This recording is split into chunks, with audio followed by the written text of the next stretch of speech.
Hello everyone welcome to my YouTube channel PT with Sidhu. ਅੱਜ ਮੈਂ ਤੁਹਾਨੂੰ ਦੱਸਾਂਗੀ ਟਾਈਮ ਮੈਨੇਜਮੈਂਟ ਬਾਰੇ, ਜੋ ਰੀਡਿੰਗ ਤੇ ਲਿਸਨਿੰਗ ਵਿੱਚ ਮੋਸਟ ਇੰਪੋਰਟੈਂਟ ਆ ਟਾਈਮ ਨੂੰ ਮੈਨੇਜ ਕਰਨਾ, ਰਾਈਟ। ਬਹੁਤ ਸਾਰੇ ਸਟੂਡੈਂਟਸ ਇੱਦਾਂ ਹੁੰਦੇ ਜਿਨ੍ਹਾਂ ਨੂੰ ਪ੍ਰੋਬਲਮ ਆਉਂਦੀ ਆ, ਲਾਈਕ ਉਹ ਟਾਈਮ ਨਹੀਂ ਸੇਵ ਕਰ ਸਕਦੇ ਐਂਡ 'ਤੇ ਆ ਕੇ, ਰਾਈਟ। ਜਿੱਦਾਂ ਲਿਸਨਿੰਗ ਦੇ ਵਿੱਚ write from dictation, that is most important for listening and writing, right. And in reading blanks are most important. ਕੀ ਆ ਉਹ ਕਿ ਪਹਿਲਾਂ ਆਪਣੇ ਕੀ ਆ ਟਾਈਮ ਨੂੰ ਵੇਸਟ ਕਰ ਦਿੰਦੇ ਨੇ, ਐਂਡ 'ਤੇ ਕਹਿੰਦੇ ਟਾਈਮ ਨਹੀਂ ਬਚਤ ਹੁੰਦੀ ਟਾਈਮ ਦੀ, ਕਿ ਉਹ ਬਲੈਂਕਸ 'ਤੇ ਕਿ ਆਪਣਾ ਟਾਈਮ ਕੀ ਆ ਸੇਵ ਨਹੀਂ ਕਰ ਪਾਉਂਦੇ, ਰਾਈਟ। ਉਹਦੇ ਬਾਰੇ ਅੱਜ ਮੈਂ ਡਿਸਕਸ ਕਰਾਂਗੀ ਆਪਾਂ ਕਿੱਦਾਂ ਟਾਈਮ ਨੂੰ ਕਿੱਦਾਂ ਮੈਨੇਜ ਕਰ ਸਕਦੇ ਹਾਂ, ਠੀਕ ਹੈ। ਕਿਹੜੇ ਪਾਰਟਸ ਕੀ ਆ ਇੰਪੋਰਟੈਂਟ ਹੈਗੇ ਨੇ ਰੀਡਿੰਗ ਦੇ ਵਿੱਚ, ਕਿਹੜੇ ਪਾਰਟਸ ਇੰਪੋਰਟੈਂਟ ਹੈਗੇ ਨੇ ਲਿਸਨਿੰਗ ਦੇ ਵਿੱਚ, ਰਾਈਟ। ਮੇਰੀ ਇੰਸਟਾਗ੍ਰਾਮ ਆਈਡੀ ਹੈਗੀ ਆ ਪੀਟੀ ਵਿਦ ਸਿੱਧੂ। ਜੇ ਕਿਸੇ ਨੇ ਕੋਚਿੰਗ ਲੈਣੀ ਆਨਲਾਈਨ, ਠੀਕ ਹੈ, ਉਹ ਮੈਨੂੰ ਇੰਸਟਾਗ੍ਰਾਮ 'ਤੇ ਕੀ ਆ ਮੈਸੇਜ ਕਰ ਸਕਦੇ ਨੇ। ਜੋ ਸੀਰੀਅਸ ਨੇ ਪਲੀਜ਼ ਉਹੀ ਮੈਨੂੰ ਕੀ ਹੈ ਮੈਸੇਜ ਕਰਨ, ਰਾਈਟ। ਫਸਟ ਹੈਗਾ ਵਾ ਆਪਾਂ ਟਾਈਮ ਮੈਨੇਜ ਬਾਰੇ ਗੱਲ ਕਰਾਂਗੇ। ਜਿਨ੍ਹਾਂ ਨੂੰ 65+ ਕੀ ਆ ਮਾਰਕਸ ਚਾਹੀਦੇ ਨੇਗੇ, ਰਾਈਟ, ਉਹ ਕਿੱਦਾਂ ਟਾਈਮ ਮੈਨੇਜ ਕਰਨਾ ਆਪਣਾ ਰੀਡਿੰਗ ਦੇ ਵਿੱਚ। ਫਸਟ ਆਫ ਆਲ ਹੈਗਾ ਰੀਡਿੰਗ ਦੇ ਵਿੱਚ ਕੀ ਆ ਤੁਹਾਨੂੰ ਕਿੰਨੇ ਟਾਈਮਸ ਮਿਲਦੇ ਨੇ, 31 ਜਾਂ 32 ਮਿੰਟਸ ਦੀ ਤੁਹਾਡੀ ਕੀ ਆ ਰੀਡਿੰਗ ਹੁੰਦੀ ਆ, ਰਾਈਟ। ਇਹਦੇ ਵਿੱਚ ਕੀ ਆ 15 to 16 ਤੁਹਾਡੇ ਕੁਐਸਚਨ ਕੀ ਆ ਐਗਜ਼ਾਮ ਦੇ ਵਿੱਚ ਆਉਂਦੇ ਆ। ਫਸਟ ਹੁੰਦਾ ਗਾ MCQ, choose single answer. MCQ ਆਉਂਦੇ ਆ, ਸਿੰਗਲ ਆਨਸਰਸ ਹੁੰਦੇ ਨੇ। ਇਹ ਕੀ ਆ ਲੀਸਟ ਇੰਪੋਰਟੈਂਟ ਆ, ਜ਼ਿਆਦਾ ਇੰਪੋਰਟੈਂਟ ਨਹੀਂ ਹੈਗੇ ਕਿਉਂਕਿ 1 ਮਾਰਕਸ 'ਤੇ ਆਉਂਦੇ ਨੇ, ਰਾਈਟ। ਕਈ ਸਟੂਡੈਂਟ ਕੀ ਕਰਦੇ ਨੇ ਆਪਣੇ ਆਨਸਰ ਲੱਭਣ ਦੇ ਲਈ ਕਿ ਆਪਣਾ ਟਾਈਮ ਬਹੁਤ ਵੇਸਟ ਕਰ ਦਿੰਦੇ ਨੇ, ਠੀਕ ਹੈ। MCQ 'ਤੇ ਆਨਸਰਸ ਲੱਭੀ ਜਾਂਦੇ ਨੇ, ਉਹਨਾਂ ਨੂੰ ਮਿਲਦੇ ਨਹੀਂ ਹੈਗੇ, ਅਤੇ ਇੱਥੇ ਉਹਨਾਂ ਦਾ ਕਿੰਨਾ ਟਾਈਮ ਕੀ ਆ ਉਹ ਕੰਜ਼ਿਊਮ ਬਹੁਤ ਜ਼ਿਆਦਾ ਹੋ ਜਾਂਦਾ, ਰਾਈਟ। MCQ ਸਿੰਗਲ ਆਨਸਰਸ ਕੀ ਆ, ਇਹ ਕੀ ਆ ਅਨਇੰਪੋਰਟੈਂਟ ਆ। ਟਰਾਈ ਕਰੋ ਕਿ 1 ਮਿੰਟ ਹੀ ਸਪੈਂਡ ਕਰੋ। MCQ ਸਿੰਗਲਸ ਐਗਜ਼ਾਮ ਦੇ ਵਿੱਚ 2 to 3 ਆਉਂਦੇ ਨੇ, ਮੋਸਟ ਆਫ 2 ਹੀ ਆਉਂਦੇ ਨੇ, 3 ਤਾਂ ਰੇਅਰ ਹੀ ਆਉਂਦੇ ਆ, ਰਾਈਟ। ਇਹਨਾਂ ਦੇ ਵਿੱਚ ਕੀ ਕਰਨਾ ਤੁਸੀਂ 30 to 35 ਸੈਕਿੰਡਸ ਕੀ ਆ ਇੱਕ MCQ 'ਤੇ ਕੀ ਆ ਕੰਜ਼ਿਊਮ ਕਰੋ। ਮੈਕਸੀਮਮ 1 ਮਿੰਟ ਹੀ ਸਪੈਂਡ ਕਰੋ। ਅਦਰਵਾਈਜ਼ ਜੇ ਆਨਸਰ ਮਿਲਦਾ ਤਾਂ ਇਟਸ ਓਕੇ, ਨਹੀਂ ਤਾਂ ਕਿ ਆਪਦੇ ਕੋਲੋਂ ਕੀ ਆ ਕੋਈ ਵੀ ਕੀ ਆਨਸਰ ਲਗਾ ਦਿਓ, ਕਿਉਂਕਿ ਸਿੰਗਲ ਆਨਸਰ ਦੇ ਵਿੱਚ ਕੀ ਆ ਤੁਹਾਡੀ ਨੈਗੇਟਿਵ ਮਾਰਕਿੰਗ ਕੀ ਆ ਨਹੀਂ ਹੈਗੀ। ਸੋ ਤੁਸੀਂ ਕੋਈ ਵੀ ਆਨਸਰ ਲਗਾ ਸਕਦੇ ਹੋ। ਮੋਸਟ ਆਫ ਕੀ ਹੁੰਦਾ MCQ ਜੋ ਲਿਸਨਿੰਗ ਦਾ ਹੋਊਗਾ ਲਾਈਕ ਜਾਂ ਰੀਡਿੰਗ ਦਾ ਹੋਊਗਾ, ਠੀਕ ਹੈ, ਜੋ ਸ਼ਾਰਟੈਸਟ ਆਪਸ਼ਨ ਹੁੰਦੀ ਆ ਆਪਣੇ ਆਪਸ਼ਨ ਦੇ ਵਿੱਚ ਜੋ ਸਭ ਤੋਂ ਸ਼ਾਰਟ ਸੈਂਟੈਂਸ ਹੁੰਦਾ ਉਹੀ ਆਪਣਾ ਕੀ ਆ ਆਨਸਰ ਹੁੰਦਾ ਵਾ, ਰਾਈਟ। ਤੁਸੀਂ ਸੋ ਟਰਾਈ ਕਰੋ, ਜੇ ਤੁਹਾਨੂੰ ਆਨਸਰ ਨਹੀਂ ਮਿਲਦਾ ਸਭ ਤੋਂ ਸ਼ਾਰਟੈਸਟ ਜੋ ਤੁਹਾਡੀ ਕੀ ਆ ਉਹ ਹੋਊਗੀ ਆਪਸ਼ਨ, ਜੋ ਸ਼ਾਰਟੈਸਟ ਸੈਂਟੈਂਸ ਹੋਊਗਾ ਆਪਸ਼ਨ ਦੇ ਵਿੱਚ ਉਹ 'ਤੇ ਕੀ ਆ ਸਿਲੈਕਟ ਕਰ ਦਿਓ, ਰਾਈਟ। ਨੈਕਸਟ ਹੈਗਾ MCQ ਮਲਟੀਪਲ ਆਨਸਰਸ, ਠੀਕ ਆ, 2 to 3 ਆਉਂਦੇ ਐਗਜ਼ਾਮ ਦੇ ਵਿੱਚ, ਠੀਕ ਆ। ਮਲਟੀਪਲ ਚੋਇਸ ਕੁਐਸਚਨਸ, ਇਹ ਕੀ ਆ ਨੈਗੇਟਿਵ ਮਾਰਕਿੰਗ ਆ, ਠੀਕ ਹੈ। ਇਹਨਾਂ 'ਤੇ ਕੀ ਆ 2 ਮਿੰਟ ਸਪੈਂਡ ਕਰੋ, ਇਸ ਤੋਂ ਜ਼ਿਆਦਾ ਟਾਈਮ ਸਪੈਂਡ ਨਹੀਂ ਕਰਨਾ, ਠੀਕ ਹੈ। 1 MCQ 'ਤੇ 1 ਮਿੰਟ, ਅਦਰ 'ਤੇ ਵੀ 1 ਮਿੰਟ, ਠੀਕ ਹੈ। 2 ਮਿੰਟ ਤੋਂ ਜ਼ਿਆਦਾ ਕਿ ਤੁਸੀਂ ਟਾਈਮ ਕੀ ਆਪਣਾ ਇੱਥੇ ਸਪੈਂਡ ਨਹੀਂ ਕਰਨਾ, ਰਾਈਟ। MCQ ਮਲਟੀਪਲ ਆਨਸਰਸ, ਇਹਨਾਂ ਦੀ ਕੀ ਆ ਨੈਗੇਟਿਵ ਮਾਰਕਿੰਗ ਆ ਐਗਜ਼ਾਮ ਦੇ ਵਿੱਚ। ਸੋ ਟਰਾਈ ਕਰੋ ਕਿ ਇੱਕ ਹੀ ਸਿਲੈਕਟ ਕਰਕੇ ਆਓ।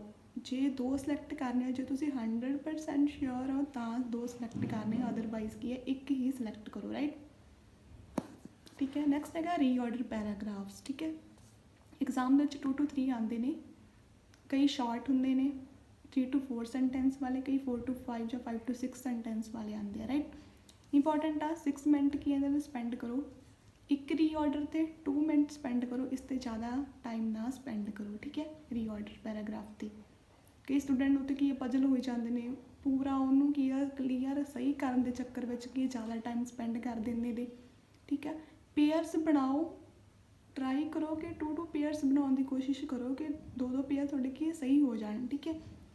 ਕਈ ਸਟੂਡੈਂਟ ਨੂੰ ਐਵੇਂ ਹੁੰਦਾ ਵੀ ਸਾਡਾ ਸਾਰਾ ਪੇਅਰ ਬਿਲਕੁਲ ਸਹੀ ਹੋਵੇ, ਠੀਕ ਹੈ, ਉਹ ਕੀ ਜ਼ਿਆਦਾ ਟਾਈਮ ਸਪੈਂਡ ਕਰ ਦਿੰਦੇ ਨੇ, ਐਂਡ ਵਿੱਚ ਉਹਨਾਂ ਨੇ ਕੀ ਆ ਬਲੈਂਕਸ ਦੇ ਵਿੱਚ ਕਿ ਟਾਈਮ ਨਹੀਂ ਸੇਵ ਹੁੰਦਾ।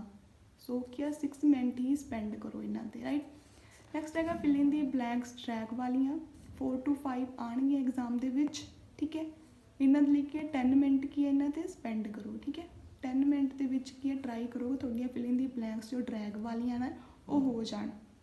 ਇਸ ਤੋਂ ਵੀ ਜ਼ਿਆਦਾ ਟਰਾਈ ਕਰੋ ਕਿ ਇੱਕ ਬਲੈਂਕ ਦੇ ਵਿੱਚ 1.5 ਮਿੰਟ ਕੀ ਟਾਈਮ ਸਪੈਂਡ ਕਰੋ, ਠੀਕ ਹੈ। 1.5 ਮਿੰਟ ਦੇ ਵਿੱਚ ਟਰਾਈ ਕਰੋ ਕਿ ਤੁਹਾਡੀ ਇੱਕ ਬਲੈਂਕ ਹੋ ਜਾਵੇ, ਠੀਕ ਹੈ।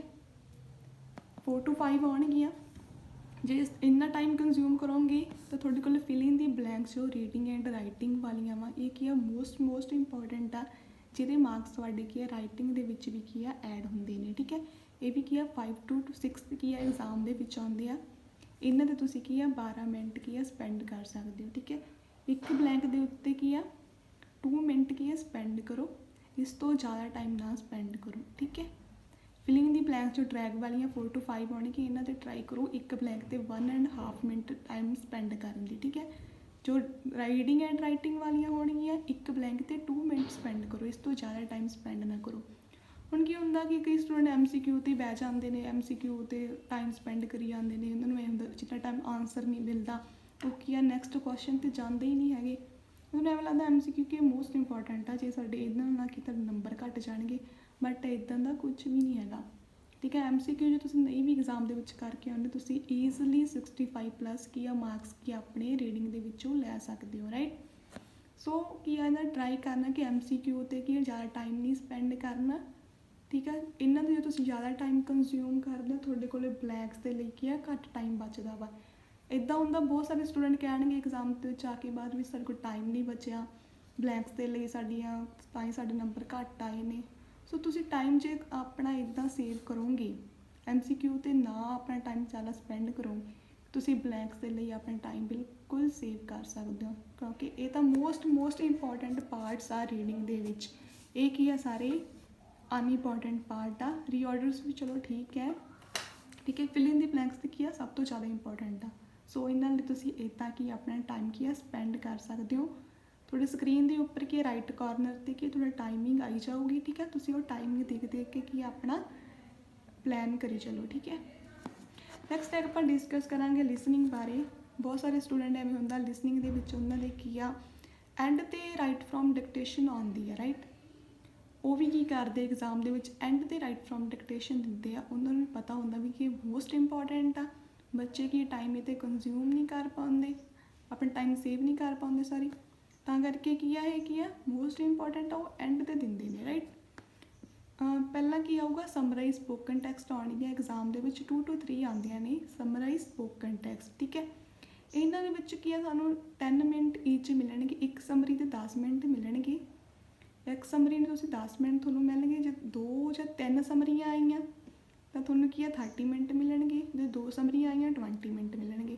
ਇੱਕ ਸਮਰੀ ਦੇ 10 ਮਿੰਟ ਕੀ ਇੰਡੀਵਿਜੂਅਲ ਮਿਲਦੇ ਈਚ ਸਮਰੀ ਲਈ। ਠੀਕ ਹੈ, ਉਹ ਤੁਹਾਡੇ ਤੇ ਡਿਪੈਂਡ ਆ, ਤੁਸੀਂ ਸਮਰੀ 10 ਮਿੰਟ ਵਿੱਚ ਕਰਨੀ ਆ ਜਾਂ 5 ਮਿੰਟ ਵਿੱਚ ਕੰਪਲੀਟ ਕਰਨੀ ਆ। ਜੇ ਆਪਣੇ ਕੋਲ ਟੈਂਪਲੇਟ ਹੁੰਦੀ ਆ, ਆਪਾਂ ਨੂੰ ਪਤਾ ਟੈਂਪਲੇਟ ਬਾਰੇ। ਠੀਕ ਹੈ, ਆਪਾਂ ਕੀ ਸਮਰੀ ਕੀ ਆਪਾਂ 5 ਮਿੰਟ ਵਿੱਚ ਵੀ ਕੰਪਲੀਟ ਕਰ ਸਕਦੇ ਆ। ਠੀਕ ਹੈ, ਐਂਡ ਤੇ ਟਾਈਮ ਸੇਵ ਕਰੋ 2 ਮਿੰਟ ਲਈ ਵਿੱਚ ਕੀ ਆਪਣਾ ਸਮਰੀ ਦੇ ਸਪੈਲਿੰਗ ਚੈੱਕ ਕਰੋ, ਜੋ ਤੁਸੀਂ ਕੀਵਰਡਸ ਉੱਤੇ ਕੀ ਨੋਟ ਡਾਊਨ ਕੀਤੇ ਟੈਂਪਲੇਟ 'ਚ ਗ੍ਰਾਮਰ ਚੈੱਕ ਕਰੋ। ਰਾਈਟ, सो कि तुसी की समरी नूं की 5 मिनट में कंप्लीट कर सकते हो। एक समरी तो तुसी एक समरी 5 मिनट कंप्लीट कर ली, तुसी की नैक्सट प्रैस कर दो। ओके, फिर है इन्हां लई तां अलग टाइम हो गया समराइज स्पोकन दे लई। फिर नैक्सट है MCQ जो मल्टीपल आंसरस आउंदे नेगे, इन्हां दे विच की आपां नूं अनइंपॉर्टेंट आ MCQ जो लिसनिंग दे नेगे। इन्हां दे बच्चे की करदे ने, बच्चे स्टूडेंट बैठे रहिंदे ने, जिद्दां वो स्पीकर बोल हटिया पहला अपना आंसरस, फिर भी वो टाइम होर स्पेंड करी जाते हैं आंसरस के फाइंड आउट करी जाते हैं भी किहड़ा बोलिया किहड़ा आंसर होगा, किहड़ी ऑप्शन होगी। वो की अपना टाइम की है तो वेस्ट करते हैं। सो मैं कहूँगी जिद्दां वो स्पीकर बोली जाता, ठीक है, लैक्चर दे जाता मैं MCQ बारे, नाल दी नाल तुसी की है सिलैक्ट कर लो MCQ जो तुहानूं सही लगता। ठीक है, इस तो ज़्यादा टाइम स्पेंड ना करो, 10 to 15 सैकेंड ही स्पेंड करो MCQ ते। ठीक है, नाल दी नाल ही सिलैक्ट कर लो, नैक्सट प्रैस कर दो। राइट, नैक्सट है फिल इन दी ब्लैंक्स। ठीक है, इंपॉर्टेंट आ फिल इन दी ब्लैंक्स, जो कि कई स्टूडेंट की करते हैं नाल दी नाल की टाइपिंग कर लग जाते हैं, कई चलो नोटपैड ते नोट डाउन कर लेंगे ने पहला, फिर टाइपिंग करते हैं। ठीक है, इन्हां ते की 1 मिनट स्पेंड करो, चल स्पैलिंग देखो कोई स्पैलिंग मिस्टेक ना हुई होवे। ठीक है, अपना ध्यान रखो कितने कैपिटल लैटर आना वा। ठीक है, जे तुसी फिल इन दी ब्लैंक्स दे विच की कैपिटल लैटर जे तुहानूं पता हुंदा, कई च हुंदा वा, कई नेम दे विच कई वर्ड्स दा इदां हुंदा कैपिटल लैटर आउणा हुंदा, जो कैपिटल लैटर नहीं पाउंदे तां उहदे विच की हुंदा थोड़े राइटिंग दे विच मार्क्स कट्टे जाणगे। ठीक है, हाफ मार्क्स तुहाडा की कट्टिया जांदा वा। नैक्सट है हाईलाइट की करैक्ट समरी, ये की है इंपॉर्टेंट आ हाईलाइट करैक्ट समरी। ਜੋ ਕਿਉਂਕਿ ਇਹਦੇ ਵਿੱਚ ਕੀ ਤੁਹਾਡੇ ਰੀਡਿੰਗ ਦੇ ਵਿੱਚ ਕੀ ਆ ਮਾਰਕਸ ਤੁਹਾਡੇ ਐਡ ਹੋਣਗੇ। ਹਾਈਲਾਈਟ ਕੀ ਆ ਕਰੈਕਟ ਸਮਰੀ, ਇਹਦੇ ਵਿੱਚ ਤੁਸੀਂ ਜ਼ਿਆਦਾ ਕੀ ਆ 30 to 40 ਸੈਕਿੰਡਸ ਕੀ ਟਾਈਮ ਕੀ ਆ ਕੰਜ਼ਿਊਮ ਕਰ ਸਕਦੇ ਹੋ। ਇਸ ਤੋਂ ਜ਼ਿਆਦਾ ਕੀ ਆ ਟਰਾਈ ਕਰੋ ਕਿ ਜ਼ਿਆਦਾ ਟਾਈਮ ਸਪੈਂਡ ਨਾ ਕਰੋ ਹਾਈਲਾਈਟ ਕਰੈਕਟ ਸਮਰੀ ਦੇ ਵਿੱਚ, ਠੀਕ ਹੈ। ਜੋ ਤੁਹਾਨੂੰ ਸਮਰੀ ਲੱਗਦੀ ਹੈ ਵੀ ਸਹੀ ਹੈ ਉਹ ਤਾਂ ਸਿਲੈਕਟ ਕਰ ਲਓ, ਠੀਕ ਹੈ, ਕਿਉਂਕਿ ਇਹ 'ਚ ਕੋਈ ਨੈਗੇਟਿਵ ਮਾਰਕਿੰਗ ਨਹੀਂ, ਛੱਡ ਕੇ ਨਹੀਂ ਆਉਣਾ ਬਿਲਕੁਲ ਵੀ, ਬਟ ਟਰਾਈ ਕਰੋ ਕਿ 30 to 40 ਸੈਕਿੰਡ ਵਿੱਚ ਕੰਪਲੀਟ ਹੋ ਜਾਵੇ, ਠੀਕ ਹੈ। ਨੈਕਸਟ ਹੈਗਾ MCQ ਸਿੰਗਲ ਆਨਸਰਸ, ਠੀਕ ਹੈ। 5 ਸੈਕਿੰਡਸ ਕੀ ਹੈ ਇਹਦਾ 'ਤੇ ਟਾਈਮ ਸਪੈਂਡ ਕਰੋ, ਇਸ ਤੋਂ ਜ਼ਿਆਦਾ ਨਹੀਂ ਕਰੋ। ਨਾਲ ਦੀ ਨਾਲ ਕੀ ਹੈ ਜਿੱਦਾਂ ਜਿੱਦਾਂ ਸਪੀਕਰ ਬੋਲੀ ਚਲੋ, ਜੋ ਤੁਹਾਨੂੰ ਆਨਸਰਸ ਫਾਈਂਡ ਆਊਟ ਹੁੰਦਾ ਨਾਲ ਦੀ ਨਾਲ ਕੀ ਹੈ ਸਿਲੈਕਟ ਕਰ ਲਓ, ਠੀਕ ਹੈ। ਨੈਕਸਟ ਪ੍ਰੈਸ ਕਰ ਦਿਓ। ਜ਼ਿਆਦਾ ਟਾਈਮ ਕੰਜ਼ਿਊਮ ਨਹੀਂ ਕਰਨਾ। ਜੇ ਸਪੀਕਰ ਬੋਲ ਕੇ ਹਟ ਗਿਆ ਤੁਸੀਂ ਇਸ ਤੋਂ ਬਾਅਦ ਫਿਰ ਕਨਫਿਊਜ਼ ਹੋਈ ਜਾਂਦੇ ਹੋ ਕਿਹੜਾ ਆਪਸ਼ਨ ਸੀਗਾ, ਮੈਂ ਇਹ 'ਤੇ ਸਿਲੈਕਟ ਕਰਾਂ, ਇੱਦਾਂ ਕੁਛ ਵੀ ਨਹੀਂ ਕਰਨਾ ਗਾ। ਜੋ ਤੁਹਾਨੂੰ ਆਪਸ਼ਨ ਲੱਗਦਾ ਉਹ 'ਤੇ ਸਿਲੈਕਟ ਕਰ ਲਓ, ਠੀਕ ਹੈ। ਨੈਗੇਟਿਵ ਮਾਰਕਿੰਗ ਆ MCQ ਮਲਟੀਪਲ 'ਤੇ, ਸੋ ਕੀ ਆ ਜੇ ਤੁਸੀਂ ਸ਼ੋਰ ਹੋ ਫਿਰ 2 'ਤੇ ਕਲਿੱਕ ਕਰਨਾ, ਅਦਰਵਾਈਜ਼ 1 ਕਲਿੱਕ ਕਰਕੇ ਆਓ, ਠੀਕ ਹੈ। ਨੈਕਸਟ ਹੈਗਾ ਹਾਈਲਾਈਟ ਇਨਕਰੈਕਟ ਵਰਡਸ, ਕੀ ਹੈ ਮੋਸਟ ਇੰਪੋਰਟੈਂਟ ਆ ਕਿਉਂਕਿ ਤੁਹਾਡੇ ਇਹਦੇ ਮਾਰਕਸ ਕੀ ਹੈ ਰੀਡਿੰਗ ਦੇ ਵਿੱਚ ਵੀ ਐਡ ਹੋਣਗੇ, ਠੀਕ ਹੈ। ਇਹਨਾਂ ਦੇ ਲਈ ਆਪਾਂ ਐਕਸਟਰਾ ਟਾਈਮ ਤਾਂ ਬਿਲਕੁਲ ਹੀ ਵੀ ਨਹੀਂ ਆਪਾਂ ਸਪੈਂਡ ਕਰਾਂਗੇ, ਕਿਉਂਕਿ ਹਾਈਲਾਈਟ ਇਨਕਰੈਕਟ ਵਰਡਸ ਆਪਾਂ ਨਾਲ ਦੀ ਨਾਲ ਕੀ ਸਿਲੈਕਟ ਕਰੀ ਚੱਲਾਂਗੇ ਜੋ ਵਰਡਸ ਆਪਾਂ ਨੂੰ ਇਨਕਰੈਕਟ ਲੱਗਦਾ ਵਾ। ਸੋ ਕੀ ਆ ਜਿੱਦਾਂ ਸਪੀਕਰ ਬੋਲ ਕੇ ਹਟ ਗਿਆ ਆਪਾਂ ਕੀ ਹੈ ਨੈਕਸਟ ਪ੍ਰੈਸ ਕਰ ਦੇਣਾ, ਰਾਈਟ। ਨੈਕਸਟ ਹੈਗਾ right from dictation, that is most important part of listening, right. ਇਸ ਦੇ ਵਿੱਚ ਕੀ ਤੁਸੀਂ ਟਰਾਈ ਕਰਨਾ ਕਿ ਤੁਹਾਡੇ ਕੋਲ 10 ਮਿੰਟ ਤਾਂ ਹੋਣ ਹੀ, ਆਪਣੇ ਸੇਵ ਕਰੋ 8 to 10 ਮਿੰਟ ਤੁਹਾਡੇ ਕੋਲ ਸੇਵ ਹੋਣੇ ਚਾਹੀਦੇ ਆ, ਠੀਕ ਹੈ। ਇੱਕ ਰਾਈਟ ਫਰੋਮ ਡਿਕਟੇਸ਼ਨ ਤੁਸੀਂ 2 ਮਿੰਟ ਕੀ ਆਪਣੇ ਸਪੈਂਡ ਕਰ ਸਕਦੇ ਹੋ। ਸੋ ਇਹ ਕੀ ਹੈ ਮੋਸਟ ਇੰਪੋਰਟੈਂਟ ਆ। ਇਸ ਤਰ੍ਹਾਂ ਕਰਕੇ ਤੁਸੀਂ ਟਾਈਮ ਸੇਵ ਕਰ ਸਕਦੇ ਹੋ। MCQ 'ਤੇ ਬਿਲਕੁਲ ਫੋਕਸ ਨਾ ਕਰੋ। ਜੇ ਤੁਹਾਨੂੰ ਆਨਸਰ ਫਾਈਂਡ ਆਊਟ ਹੁੰਦਾ ਨਾਲ ਦੀ ਨਾਲ ਕੀ ਹੈ ਸਿਲੈਕਟ ਕਰ ਦਿਓ, ਅਦਰਵਾਈਜ਼ ਕੀ ਆ ਐਕਸਟਰਾ ਟਾਈਮ ਨਾ ਸਪੈਂਡ ਕਰੋ, right. Next highlight correct summary, ਇਹ 'ਤੇ ਵੀ ਜ਼ਿਆਦਾ ਟਾਈਮ ਸਪੈਂਡ ਕਰਨ ਦੀ ਲੋੜ ਨਹੀਂ ਕਿਉਂਕਿ ਅਨਇੰਪੋਰਟੈਂਟ ਆ, 1 ਮਾਰਕ ਦੇ ਹੈਗੇ ਇਹ, ਠੀਕ ਹੈ। ਹਾਈਲਾਈਟ ਇਨਕਰੈਕਟ ਵਰਡਸ ਇੰਪੋਰਟੈਂਟ ਆ, ਇਹਨਾਂ 'ਚ ਕੀ ਆ ਨੈਗੇਟਿਵ ਮਾਰਕਿੰਗ ਆ ਹਾਈਲਾਈਟ ਇਨਕਰੈਕਟ ਵਰਡਸ, ਬਟ ਤੁਹਾਡੇ ਮਾਰਕਸ ਇਹਦੇ ਵਿੱਚ ਕੀ ਆ ਰੀਡਿੰਗ ਦੇ ਵਿੱਚ ਵੀ ਜਾਂਦੇ ਆ। ਫ੍ਰੀ ਦੇ ਮਾਰਕਸ ਆ ਤੁਹਾਡੇ ਰੀਡਿੰਗ ਦੇ ਵਿੱਚੋਂ ਐਡ ਹੁੰਦੇ ਨੇ ਹਾਈਲਾਈਟ ਇਨਕਰੈਕਟ ਵਰਡਸ, ਠੀਕ ਹੈ। ਕੇਅਰਫੁਲੀ ਕੀ ਇਹਨਾਂ ਨੂੰ ਕੀ ਐਗਜ਼ਾਮ ਦੇ ਵਿੱਚ ਕੀ ਕਰਕੇ ਆਉਣਾ ਹਾਈਲਾਈਟ ਇਨਕਰੈਕਟ ਵਰਡਸ, ਆਪਣੇ ਕੋਲ ਕੀ ਵਰਡ ਸਿਲੈਕਟ ਨਹੀਂ ਕਰਕੇ ਆਉਣੇ ਕਿਉਂਕਿ ਇਹਦੇ ਵਿੱਚ ਕੀ ਆ ਨੈਗੇਟਿਵ ਮਾਰਕਿੰਗ ਆ, ਠੀਕ ਹੈ। ਤੁਹਾਨੂੰ ਫੋਕਸ ਕਰਨ ਦੀ ਸਭ ਤੋਂ ਜ਼ਿਆਦਾ ਲੋੜ ਹੈਗੀ ਆ ਲਿਸਨਿੰਗ ਦੇ ਵਿੱਚ write from dictation, that is most important, ਠੀਕ ਹੈ।